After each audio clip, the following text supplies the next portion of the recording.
السلام علیکم۔ کیسے ہیں آپ سب؟ امید ہے آپ سب لوگ خیریت سے ہوں گے۔ تو آج ہم آب حیات کی ایپیسوڈ 17 سٹارٹ کریں گے۔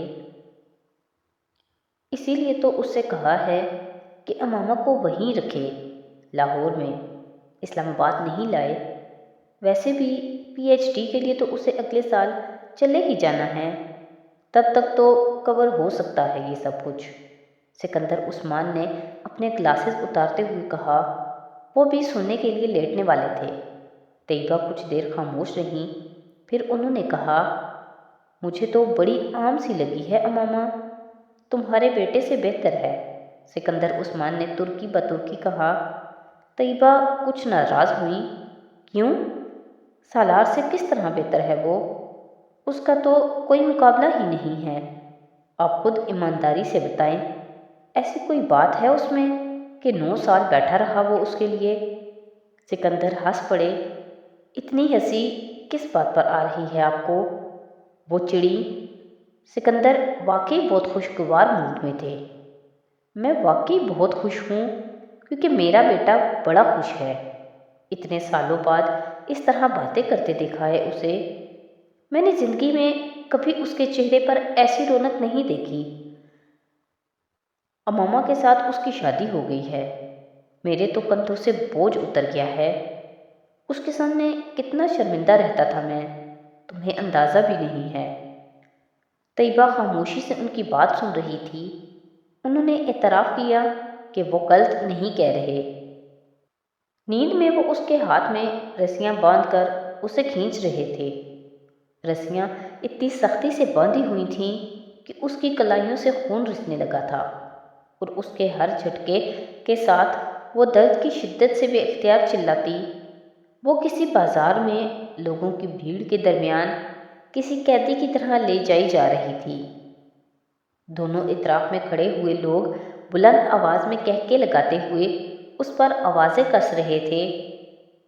پھر ان لوگوں میں سے ایک مرد جو اس کی کلائیوں میں رسی باندھ کر کھینچ رہا تھا، پوری قوت سے رسی کو جھٹکا دیا۔ وہ گھٹنوں کے بل اس پتھریلے راستے پر گری۔ امامہ، امامہ، اٹس می، اٹھ جاؤ، سحری ختم ہونے میں تھوڑا سا وقت رہ گیا ہے۔ وہ بڑبڑا کر اٹھی، بیڈ سائڈ ٹیبل لیمپ آن کیا۔ سالار اس کے پاس کھڑا نرمی سے اس کا کندھا ہلاتے ہوئے اسے جگا رہا تھا۔ سوری، میں نے شاید تمہیں ڈرا دیا، سالار نے معذرت کی۔ وہ کچھ دیر تک خالی الذہنی کے ساتھ اس کا چہرہ دیکھتی رہی۔ وہ گزرے ہوئے سالوں میں ایسے خواب دیکھنے کی عادی ہو گئی تھی، اور خوابوں کا یہ سلسلہ اب بھی نہیں ٹوٹا تھا۔ کوئی خواب دیکھ رہی تھی؟ سالار نے جھک کر گود میں رکھے اس کے ہاتھ کو ہلاتے ہوئے پوچھا۔ اسے یوں لگا تھا وہ ابھی بھی نیند میں تھی۔ ماما نے سر ہلا دیا۔ وہ اب نیند میں نہیں تھی۔ تم کمبل لیے بغیر سو گئی؟ سالار نے گلاس میں پانی انڈھیلتے ہوئے کہا۔ امامہ نے چونک کر بیڈ پر پڑے کمبل کو دیکھا۔ وہ واقعی اسی طرح پڑا تھا۔ یقیناً وہ بھی رات کو کمرے میں سونے کے لیے نہیں آیا تھا۔ کمرے کا ہیٹر آن رہا تھا، ورنہ وہ سردی لگنے کی وجہ سے ضرور اٹھ جاتی۔ جلدی آ جاؤ، بس 10 منٹ رہ گئے ہیں۔ وہ اسے پانی کا گلاس تھماتے ہوئے کمرے سے نکل گیا۔ منہ ہاتھ دھونے کے بعد جب وہ سٹنگ ایریا میں آئی تو وہ سحری کر چکا تھا اور چائے بنانے میں مصروف تھا۔ لاؤنج یا کچن میں اور کوئی نہیں تھا۔ ڈائننگ ٹیبل پر اس کے لیے پہلے سے ہی برتن لگے ہوئے تھے۔ میں چائے بناتی ہوں، وہ سحری کرنے کے بجائے مگ نکالنے لگی۔ تم آرام سے سحری کرو، ابھی اذان ہو جائے گی۔ میں اپنے لیے چائے خود بنا سکتا ہوں، بلکہ تمہارے لیے بھی بنا سکتا ہوں۔ سالار نے مگ اس کے سامنے سے لیتے ہوئے اسے واپس بھیجا۔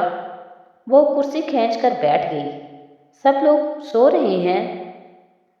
ہاں، ابھی تھوڑی دیر پہلے ہی سوئے ہیں۔ ساری رات تو باتیں کرتے رہے ہم لوگ، اور شاید ہماری آوازوں کی وجہ سے تم ڈسٹرب ہوتی رہی۔ نہیں، میں سو گئی تھی۔ اس کا لہجہ بہت بجھا ہوا تھا۔ سالار نے محسوس کیا وہ اسے بہت اپسیٹ لگی۔ کیا کوئی زیادہ برا خواب دیکھا ہے؟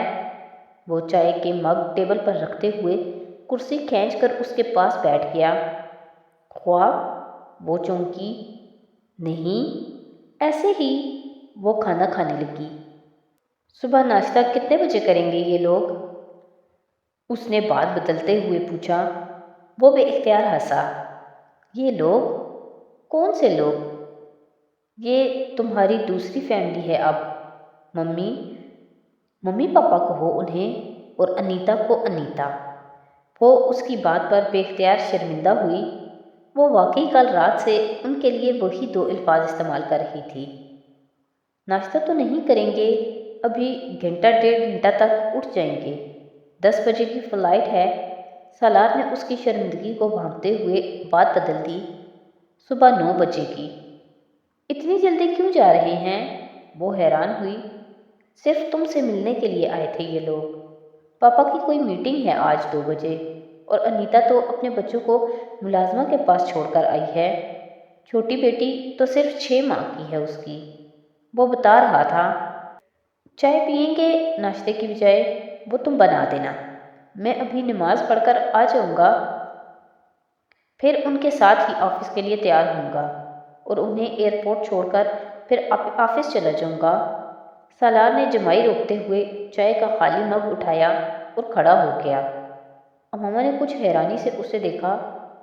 تم سو گے نہیں؟ نہیں، شام کو آفس سے آنے کے بعد سوؤں گا۔ تم چھٹی لے لیتے، اماما نے روانی سے کہا۔ سنک کی طرف جاتے ہوئے سالار نے پلٹ کر اماما کو دیکھا اور پھر بے اختیار ہنسا۔ سونے کے لیے آفس سے چھٹی لے لیتا؟ میرے پروفیشن میں ایسا نہیں ہوتا۔ تم سوئے نہیں رات کو، اس لیے کہہ رہی ہوں۔ وہ اس کی بات پر جھیمپی تھی۔ میں 48 گھنٹے بغیر سوئے UN کے لیے کام کرتا رہا ہوں، وہ بھی شدید گرمی اور سردی میں، ڈیزاسٹر سٹرکن ایریاز میں، اور رات کو تو ماں باپ کے پاس بیٹھا پرفیکٹ کنڈیشنز میں باتیں کرتا رہا ہوں۔ تھکتا کیوں؟ اذان ہو رہی تھی۔ اب پلیز مگ مت دھونا، مجھے اپنے برتن دھونے ہیں۔ اماما نے چائے کا مگ خالی کرتے ہوئے اسے روکا۔ وہ ٹی بیگ نکال کر ویسٹ باکس میں پھینکنے لگی تھی۔ ٹھیک ہے، دھوئیے۔ سالار نے بڑی خوش دلی کے ساتھ مگ سنک میں رکھا اور پلٹا۔ وہ کوڑے دان کا ڈھکن ہٹاتے ہوئے فک ہوتی رنگت کے ساتھ ٹی بیگ ہاتھ میں پکڑے کسی بت کی طرح کھڑی تھی۔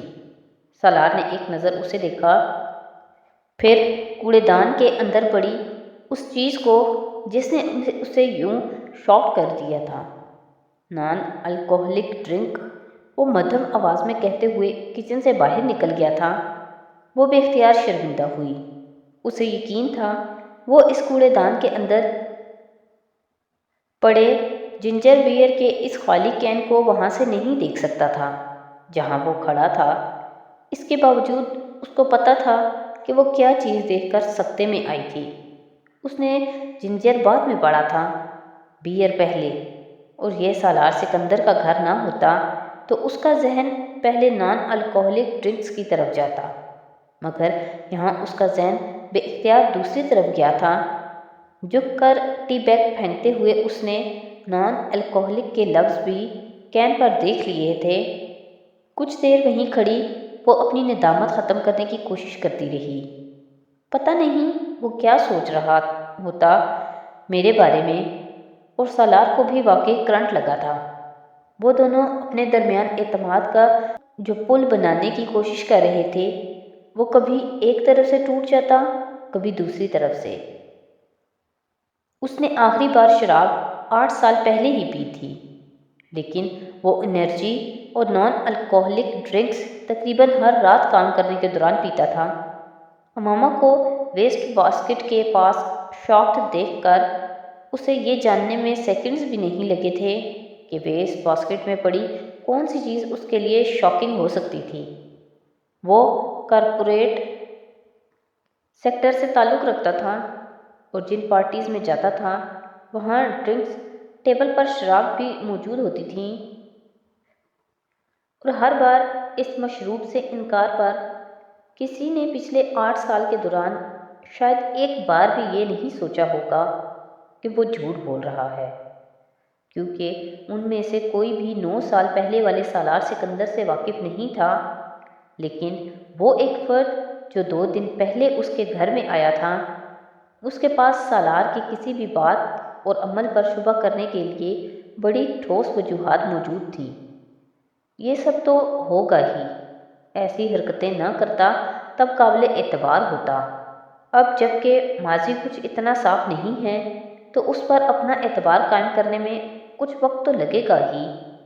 بیرونی دروازے کی طرف جاتے ہوئے اس نے بڑی آسانی کے ساتھ سارا الزام اپنے سر لے کر امامہ کو بری الذمہ قرار دے دیا تھا۔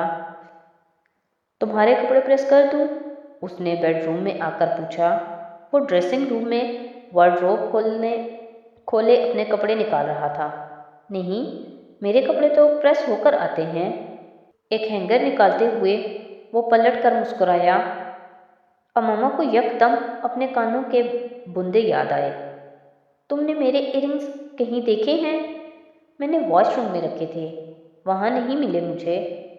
ہاں، میں نے اٹھائے تھے وہاں سے، وہ ڈریسنگ ٹیبل پر ہیں۔